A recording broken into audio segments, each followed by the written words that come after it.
ভারতের মধ্য দিয়ে ভুটান থেকে জলবিদ্যুৎ আমদানিতে আগ্রহী বাংলাদেশ, ফের জানালেন প্রধানমন্ত্রী। দিল্লিতে দুদেশের সরকার প্রধানের বৈঠক।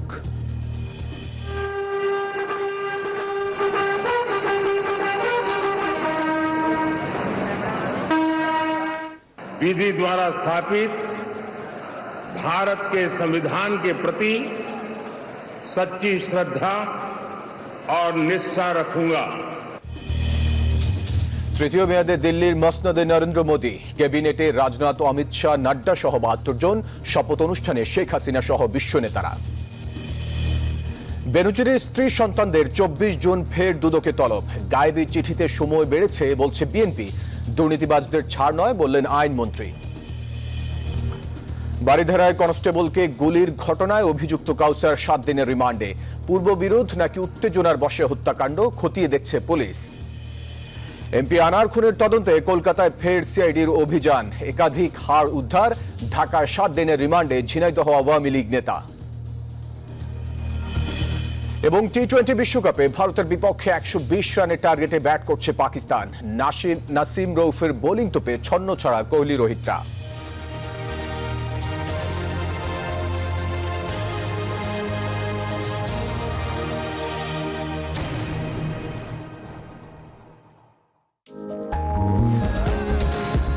রেইনবো পেইন্টস, ছড়াও জীবনের রং। দর্শক, স্বাগত নিউজ 24 রাতের সংবাদে। পুরো সংবাদে আপনাদের সাথে আছি আমি ফয়সাল মাহমুদ। দেখছিলেন ওয়ালটন ননস্টপ মিলিয়নিয়ার অফার। সংবাদ শিরোনাম। শব্দের আরেক নাম, একদম ইউনিক স্ট্রাকচারাল ডিজাইনের কসমিক ডোর। এর ওয়াল থিকনেস ও রিপ থিকনেস বেশি থাকায় থেকে 50 বছরেরও বেশি। কসমিক ডোর, নিশ্চিন্তে 50 বছর। এবারে পুরো খবর। প্রধানমন্ত্রী শেখ হাসিনা ভারতের মধ্য দিয়ে ভুটান থেকে জলবিদ্যুৎ আমদানির বিষয়ে বাংলাদেশের আগ্রহের কথা পুনর্ব্যক্ত করেছেন। ভুটানের প্রধানমন্ত্রী দাশো শেরিং তোবগে রোববার প্রধানমন্ত্রীর সঙ্গে নয়াদিল্লিতে তার আবাসস্থলে সৌজন্য সাক্ষাৎ করতে এলে তিনি আগ্রহের কথা জানান। ভুটানের প্রধানমন্ত্রীকে শেখ হাসিনা বলেন, জলবিদ্যুৎ আমদানির জন্য একটি ত্রিপক্ষীয় চুক্তির প্রয়োজন এবং ইতিমধ্যেই ভারতের সঙ্গে বিষয়টি নিয়ে আলোচনা হয়েছে বলে জানান। এ সময় ভুটানের প্রধানমন্ত্রী তার দেশে একটি বার্ন ইউনিট নির্মাণ এবং ১ বছরের জন্য প্রয়োজনীয় ওষুধ দেওয়ার জন্য বাংলাদেশের প্রধানমন্ত্রীকে ধন্যবাদ জানান। এই যে আমার ব্যাগ আরএফএল গ্যাস স্টোভ, এর সায়েন্টিফিক নজল আর ব্রাশ বার্নার তাপকে সমানভাবে ছড়িয়ে খরচ বাঁচায় 25%। আরএফএল গ্যাস স্টোভ নিরাপদ ও গ্যাস সাশ্রয়ী। ৩০০ ফুড গ্রেড স্টেইনলেস স্টিলে তৈরি, যা নিশ্চিত করে জংবিহীন সিঙ্কের আজীবন নিশ্চয়তা। আরএফএল কিচেন সিঙ্ক, স্বাস্থ্যকর কিচেনের চিরস্থায়ী সমাধান। টানা তৃতীয়বারের মতো ভারতের প্রধানমন্ত্রী হিসেবে শপথ নিলেন নরেন্দ্র মোদী। একযোগে শপথ নেন নয়া সরকারের ৭২ জন সদস্য। রোববার সন্ধ্যায় দিল্লির রাষ্ট্রপতি ভবনের আঙিনায় এই শপথ গ্রহণ অনুষ্ঠিত হয়েছে। এ সময় উপস্থিত ছিলেন প্রধানমন্ত্রী শেখ হাসিনা সহ আমন্ত্রিত প্রতিবেশী কয়েকটি দেশের শীর্ষ নেতা সহ ৮,০০০ অতিথি। ভারতের প্রধানমন্ত্রী হিসেবে শপথ নিয়ে হ্যাট্রিক করলেন নরেন্দ্র মোদী। রোববার সন্ধ্যায় দিল্লির রাইসিনা হিলে খোলা আঙিনায় তাকে শপথ পাঠ করান রাষ্ট্রপতি দ্রৌপদী মুর্মু। नरेंद्र दामोदर दास मोदी। এর মধ্য দিয়ে স্বাধীন ভারতের প্রথম প্রধানমন্ত্রী জওহরলাল নেহরুর টানা ৩ বার দেশ শাসনের রেকর্ড স্পর্শ করলেন মোদী। প্রতিবেশী প্রথম ও সাগর ভিশনকে সর্বোচ্চ অগ্রাধিকার দিয়ে শপথ অনুষ্ঠানে আমন্ত্রিত অতিথিদের তালিকায় অটুট থাকল মোদীর এই নীতি। আমন্ত্রিত অতিথি হিসেবে যোগ দেন প্রধানমন্ত্রী শেখ হাসিনা। এছাড়াও অনুষ্ঠানে ছিলেন প্রতিবেশী দেশ ও ভারতীয় মহাসাগরীয় অঞ্চলের আরও ৬ দেশের সরকার ও রাষ্ট্রপ্রধানরা। এ সময় মন্ত্রিসভার ৭২ সদস্য একযোগে শপথ নেন। রাজনাথ সিং, অমিত শাহ, নাড্ডা, নীতিন গডকরি, মোদী সরকারের HR সিপাহী এবারও থাকছেন সরকারে। এছাড়াও শিবরাজ সিং চৌহান, নির্মলা সীতারামন, S জয়শঙ্কর সহ ৩০ জন ক্যাবিনেট মন্ত্রী, ৫ জন স্বতন্ত্র দায়িত্বপ্রাপ্ত এবং ৩৬ জন প্রতিমন্ত্রী হিসেবে শপথ নেন। শপথ অনুষ্ঠানকে ঘিরে রাষ্ট্রপতি ভবন রাইসিনা হিলসে ৩ স্তরের নিরাপত্তা ব্যবস্থা নেওয়া হয়। দিল্লি পুলিশের সুয়াত এবং NSGর কমান্ডোদের অনুষ্ঠান স্থল ও কৌশলগত অবস্থানের চারপাশে মোতায়েন করা হয়েছে। আসমাতুলি, নিউজ 24। বেনজিরের দেখানো পথেই হাঁটলেন তার স্ত্রী সন্তানরা। অবৈধ সম্পদ অর্জনের অভিযোগে রোববার দুদকের তলবে হাজির না হয়ে তারাও সময় চাইলেন। দুদক অবশ্য 24 জুন তাদের ফের তলব করেছে। তবে বিএনপিপন্থী আইনজীবীদের দাবি, গায়েবী চিঠির ভিত্তিতে বেনজির পরিবারকে পার পাওয়ার সুযোগ করে দিচ্ছে দুদক। আর আইনমন্ত্রী বলছেন, স্বাধীন কমিশন হিসেবে দুদক যে কোনো সরকারি কর্মকর্তার বিরুদ্ধে ব্যবস্থা নিতে পারে। সাবেক আইজিপি বেনজির আহমেদের হাজার হাজার কোটি টাকার দুর্নীতির ফেরিস্তি বিভিন্ন মহলে এখন আলোচনার খোরাক জোগাচ্ছে। প্রতিদিনেই বেরিয়ে আসছে ক্ষমতায় থাকাকালে প্রভাব খাটিয়ে বেনজিরের নানা কুকীর্তির গল্প। এমন অবস্থায় গত 6 জুন দুদকের তলব থেকে রেহাই পেতে সময় আবেদন করেন পুলিশের সাবেক এই কর্মকর্তা। এর ঠিক 3 দিন পর রোববার দুদক তলব করেছিল তার স্ত্রী জিশান মির্জা ও 2 মেয়েকে। তারাও একইভাবে সময় চাইলেন। বেনজির এবং তার পরিবার সময়ের আবেদন দিয়েছে।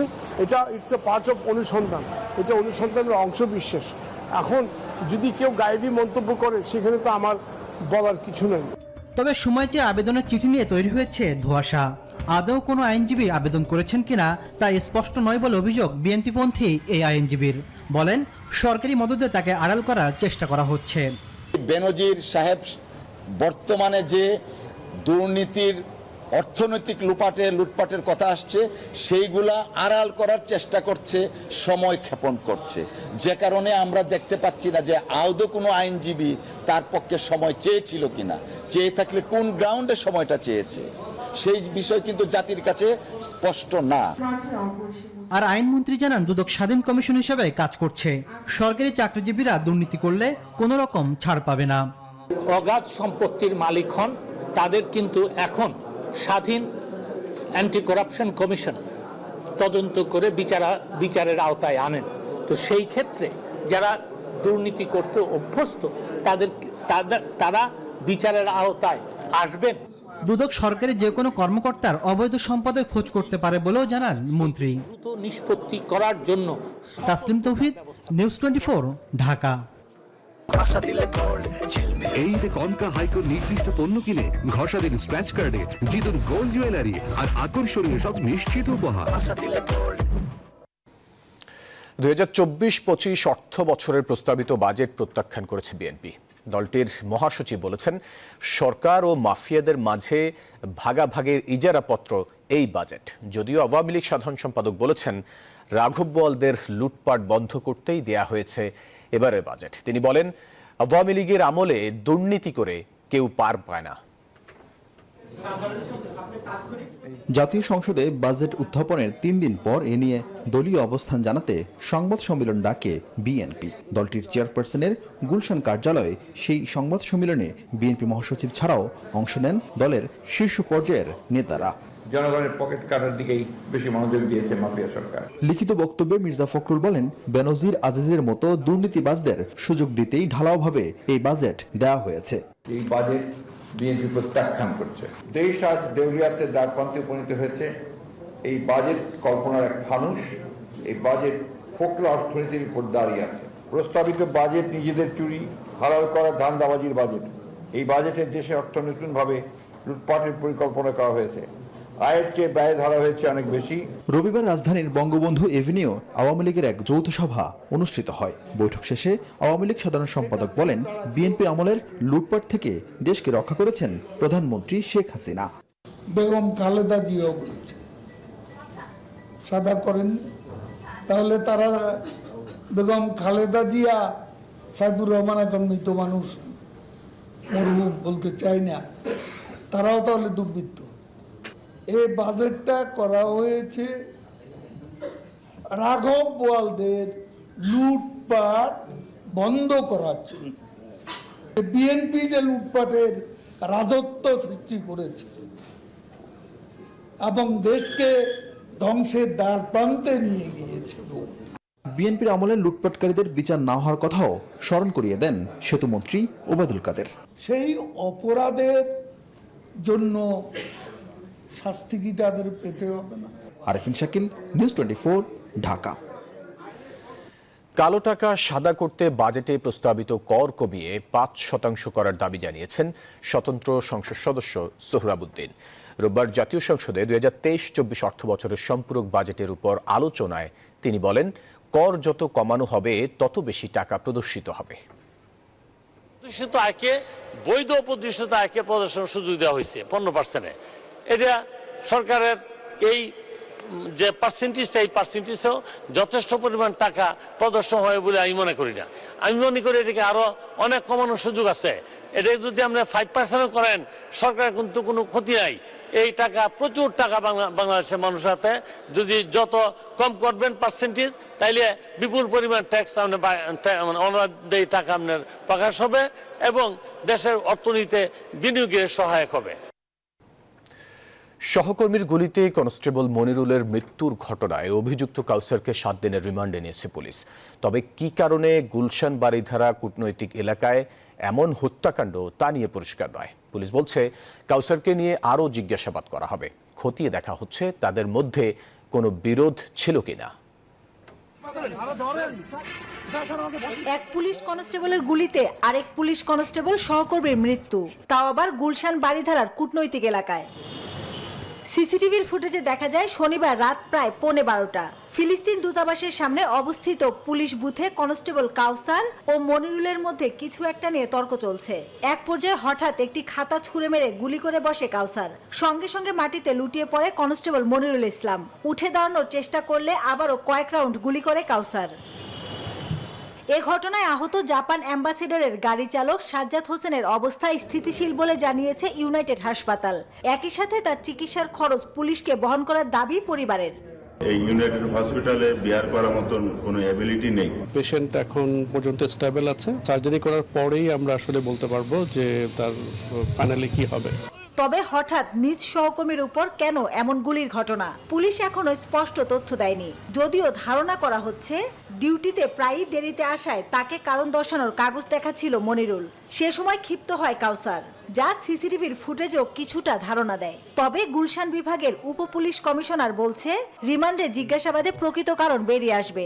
যে দুজন ডিউটি করতেছিলেন তাদের মধ্যে ঘটনাটি ঘটছে, তো কি কারণে ঘটছে এটা আমরা আসলে তদন্ত না করে বলতে পারতেছি না। তদন্ত চলছে।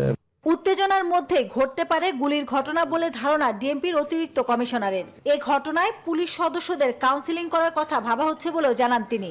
নিজের সহকর্মীকে নিজে যদি এই ধরনের একটা বড় ধরনের ঘটনা ঘটায়, স্বাভাবিক কারণ তার মানসিক এবং নার্ভাস সিস্টেমের উপরে তো থাকে, যে কারণেই সে কিন্তু এই কমিশনের পরে সে ওখানে ওয়েপন রেখে হাঁটাহাঁটি করছিল। এ ঘটনায় কনস্টেবল কাউসারকে 10 দিনের রিমান্ডে নেওয়ার আবেদন করে পুলিশ। আদালত 7 দিনের রিমান্ড মঞ্জুর করে। মাসুদ আলাবনী, নিউজ 24, ঢাকা। এমপি আজিম হত্যায় তল্লাশিতে গিয়ে উদ্ধার হয়েছে বেশ কিছু হাড়। নিউটাউনের ভাঙরের বাগজোলা খাল থেকে উদ্ধার হওয়া হাড়ের বিষয়ে সিএমের দাবি, এসব হাড় মৃত সংসদ সদস্য আনারের। রোববার সকালেই পশ্চিমবঙ্গের গোয়েন্দা পুলিশের হাতে গ্রেফতার হওয়া সিএমকে নিয়ে ভাঙড়ের সাতুলিয়া এলাকায় বাগজোলা খালে তল্লাশি চালানো হয়। তাতে উদ্ধার হয়েছে বেশ কিছু মানুষের হাড়। সিএমের দাবি, এগুলো বাংলাদেশের এমপি আনারের শরীরের হাড়। তবে পরিচয় শনাক্তে ফরেনসিক করা হবে পরীক্ষা। সিএমের বিরুদ্ধে 14 দিনের রিমান্ডে পাঠিয়েছে উত্তর 24 পরগনার বারাসাত কোর্ট। তারপরেই আজ সকাল থেকে বিভিন্ন জায়গায় তল্লাশি চালানো হচ্ছে। এদিকে এমপি আনার অপহরণ মামলায় আটক ঝিনাইদহ জেলা আওয়ামী লীগের নেতা কামাল আহমেদ বাবুকে জিজ্ঞাসাবাদের জন্য 7 দিনের রিমান্ড মঞ্জুর করেছেন ঢাকার চিফ মেট্রোপলিটন ম্যাজিস্ট্রেট আদালত। রাতের সংবাদের সময় হলো একটা বিরতির, ফিরছি আরো খবর নিয়ে। নিউজ 24 এর সাথে থাকুন।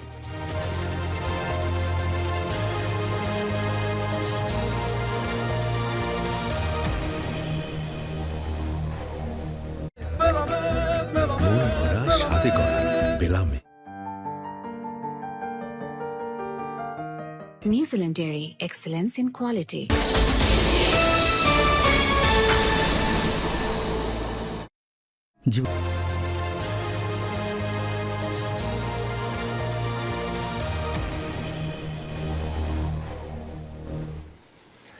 আবার স্বাগত রাতের সংবাদে। চট্টগ্রামে নবজাতক বেচাকেনার সঙ্গে জড়িত একটি চক্রকে গ্রেফতার করেছে পিবিআই। এ সময় তাদের কাছ থেকে 2 শিশুকে উদ্ধার করা হয়েছে। শনিবার রাতে জেলার রাঙ্গুনিয়া ও নগরের বায়জিৎ এলাকায় অভিযান চালিয়ে তাদের গ্রেফতার করা হয়। পিবিআই জানায়, জানুয়ারি মাসে মামলার বাদী মুন্নি আক্তার যমজ সন্তান জন্ম দেন। পরে তার স্বামী হাবিবুর রহমান ও সে 3 লাখ টাকায় বাচ্চা দুটি বিক্রি করে দেন চক্রের হোতা রাশেদার কাছে। রাশেদা 2 দম্পতির কাছে 4 লাখ টাকায় বাচ্চা দুটি বিক্রি করে দেয়। পরে টাকা ভাগ বাটোয়ারা নিয়ে বিরোধ বাঁধলে স্বামী হাবিবুর রহমানের বিরুদ্ধে মানব পাচার আইনে মামলা করে মুন্নি। পরে তদন্তে বেরিয়ে আসে এসব তথ্য। 3 লাখ টাকা রাশেদা কিন্তু এসে আপনার মুন্নি আক্তারকে বলেছে বাচ্চার 2টা দিতে হবে, 3 লাখ টাকা দিব। ঠিক আছে, মুন্নি আক্তার হাবিবকে বলছে যে 2টা বাচ্চা 1.5 লাখ টাকা। বউ গোপন করে ফেলছে।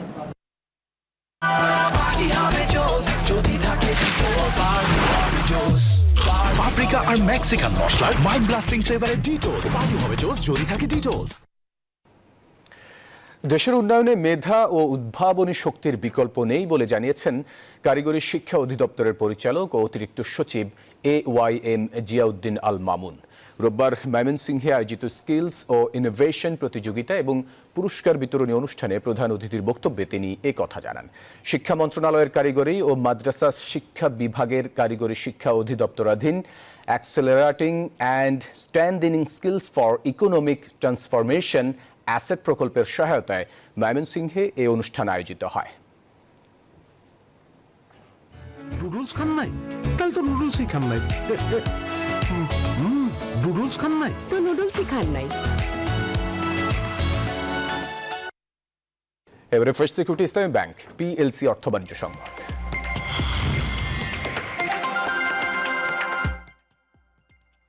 সপ্তাহের প্রথম কর্মদিবসে বড় পতন দেখেছে দেশের পুঁজি বাজার। প্রধান শেয়ার বাজার ঢাকা স্টক এক্সচেঞ্জে শেয়ার দর হারিয়েছে 3% কোম্পানি। এতে কমেছে সব মূল্য সূচক। রোববার ঢাকা স্টক এক্সচেঞ্জের প্রধান সূচক DSEX 65.75 পয়েন্ট হারিয়ে 5171 পয়েন্টে নেমে এসেছে। পাশাপাশি কমেছে অপর 2 সূচকও। দিনভর এক্সচেঞ্জটিতে 357 কোটি 90 লাখ টাকার শেয়ার ও ইউনিট হাতবদল হয়েছে, যা আগের কর্মদিবসের তুলনায় 184 কোটি 70 লাখ টাকা কম। লেনদেনে অংশ নেওয়া কোম্পানিগুলোর মধ্যে এদিন 340টি শেয়ারের দাম কমেছে, বেড়েছে মাত্র 33টির। বাকি 19 প্রতিষ্ঠানের শেয়ার দর এদিন অপরিবর্তিত ছিল। অপর বাজার চট্টগ্রাম স্টক এক্সচেঞ্জের সার্বিক সূচক রোববার 106 পয়েন্ট হারিয়েছে। লেনদেন হয়েছে 107 কোটি 82 লাখ টাকার শেয়ার।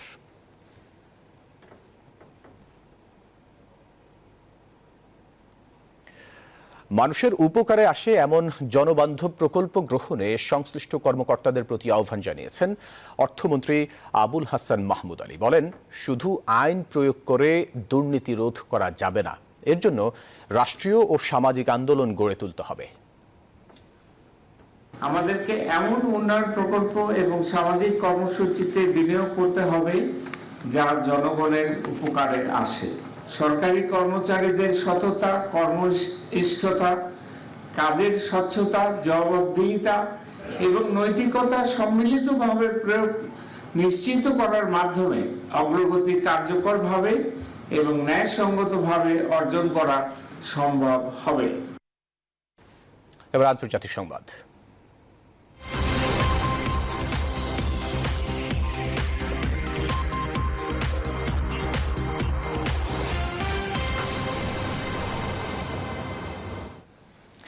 পাকিস্তানের বর্তমান পরিস্থিতিকে 1971 সালে বাংলাদেশের স্বাধীনতা যুদ্ধকালীন পরিস্থিতির সঙ্গে তুলনার কথা স্বীকার করেছেন ইমরান খান। তবে তার এক্স অ্যাকাউন্টে ওই টুইটের সঙ্গে যে ভিডিও পোস্ট করা হয়েছে সে সম্পর্কে কিছু জানেন না বলে দাবি করেছেন তিনি।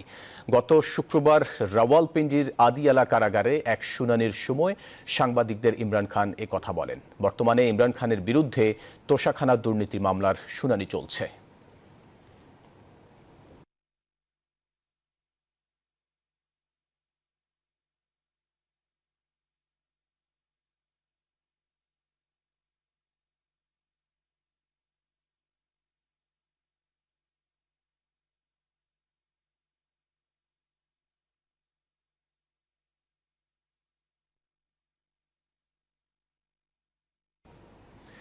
ফিলিস্তিনের অবরুদ্ধ গাজা উপত্যকার নুসৈরাত শরণার্থী শিবিরে গণহত্যা চালিয়েছে ইসরায়েল। 4 জিম্মিকে উদ্ধারে শনিবার শিবিরটিতে ব্যাপক হামলা চালিয়ে অন্তত 210 ফিলিস্তিনিকে হত্যা করেছে দখলদার বাহিনী।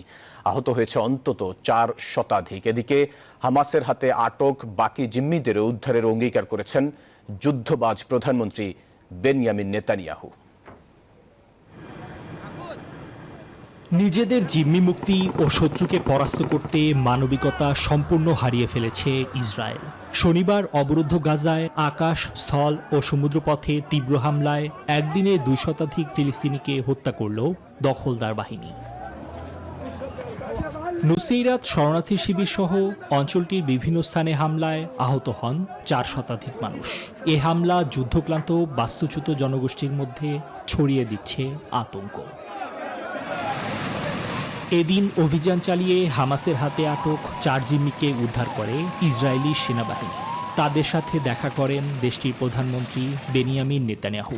সাক্ষাৎ শেষে যুদ্ধবাজ এই নেতা দাবি করেন ফিলিস্তিনের সশস্ত্র গোষ্ঠী হামাসই যুদ্ধাপরাধ করেছে। তাদের হাতে আটক বাকি 120 জিম্মিকেও উদ্ধারের প্রতিজ্ঞা করেন তিনি। আটক জিম্মিদের উদ্ধারে অসাধারণ উদ্ধার অভিযান চালিয়েছে ইসরায়েল। এর জন্য সর্বোচ্চ মাত্রার চতুরতা এবং সাহসের প্রয়োজন ছিল। অতুলনীয় উপায়ে নিজেদের অভিযান সম্পন্ন করেছে তারা। এদিকে বর্বরচিত হামলার পরেই দখলদার ইসরায়েলের বিরুদ্ধে প্রতিরোধ চালিয়ে যাওয়ার ঘোষণা দেন হামাস নেতা ইসমাইল হানিয়া। একই দিনে জাতিসংঘের স্বাধীন ও সার্বভৌম রাষ্ট্র হিসেবে ফিলিস্তিনের পূর্ণ সদস্য পদে মার্কিন ভেটো তুলে নেওয়ার আহ্বান জানিয়েছে উন্নয়নশীল দেশগুলোর জোট D8 গ্রুপ। নিবির আমিন, নিউজ 24। এবারে খেলার খবর।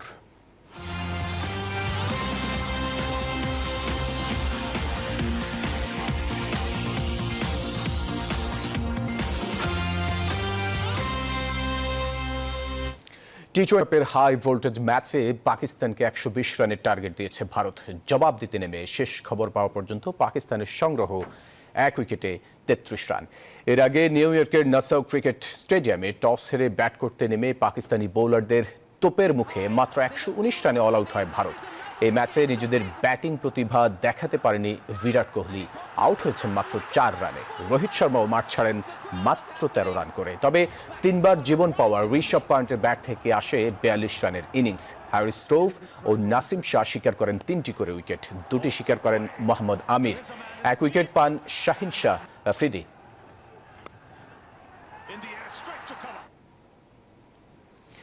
টি-20 বিশ্বকাপের দ্বিতীয় ম্যাচে সোমবার দক্ষিণ আফ্রিকার মুখোমুখি হবে বাংলাদেশ। শ্রীলঙ্কার বিপক্ষে জয়ের ধারা প্রোটিয়া ম্যাচেও ধরে রাখতে চাইবে তারা।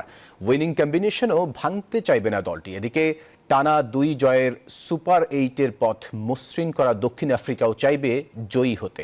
2 দলের ম্যাচ শুরু সোমবার বাংলাদেশ সময় রাত 8:30টায়। লাল সবুজের বাংলাদেশ, একটি দেশ একটি পতাকা। সে পতাকাকে প্রতিনিধিত্ব করতেই বিশ্বমঞ্চে মাঠে নামে বাংলার ছেলেরা। হারলে সমালোচনা বাড়ে, বাংলাদেশ ক্রিকেট প্রেমীদের আক্ষেপের অনলে পুড়তে হয়। কিন্তু জয় পেলেই সবকিছুই বদলে যায়। হারতে হারতে আত্মবিশ্বাস তলানিতে যাওয়া বাংলাদেশ লাইফলাইন পেয়েছে শ্রীলঙ্কাকে হারিয়ে। এবার মিশন দক্ষিণ আফ্রিকা। সেই ম্যাচ খেলতে ডালাস থেকে নিউ ইয়র্কে তারা। দেশ সেরা ফিনিশার মাহমুদুল্লাহ রিয়াদের মুখেও চওড়া হাসি। হাসতে হাসতেই বাস থেকে নামলেন। তবে নিজের নামের প্রতি সুবিচার করতে না পারা সাকিব আল হাসানকে দেখা গেল বিমর্ষ। সৌম্য সরকার শূন্য সরকারের আক্ষেপ ঘোচানোর অপেক্ষায়। হৃদয় রিশাদরা ধরে রাখতে চান ধারাবাহিকতা। যদিও প্রোটিয়াদের বিপক্ষে ক্রিকেটের সংক্ষিপ্ত ফরম্যাটে পরিসংখ্যান বাংলাদেশের জন্য সুখকর নয়। 8 দেখায় একটিও জয় নেই শান্ত সাকিবদের। এবার সেই ধারা ভাঙতে চায় তারা। কিন্তু এরই মধ্যে নিউ ইয়র্কের নাসাউ কাউন্টি ইন্টারন্যাশনাল ক্রিকেট স্টেডিয়ামের 22 গজ সঙ্গে আউটফিল্ড নিয়ে চলছে সমালোচনা। সেটাই ভয়ের কারণ। যদিও ভারতের বিপক্ষে প্রস্তুতি ম্যাচ এই মাঠেই খেলেছিল তারা। অপরিবর্তিত একাদশ নিয়ে মাঠে নামতে পারে বাংলাদেশ। পেসারদের আধিক্য থাকায় 3 পেসারের সঙ্গে পার্ট টাইমার সৌম্য সরকারকেও বলাতে দেখা যেতে পারে। ব্যাটিং এ টপ অর্ডাররা ফর্মে ফিরলে সোনাই সোহাগা, সঙ্গে আরো একবার হৃদয় মাহমুদুল্লাহ লিটনদের জ্বলে ওঠার অপেক্ষায়।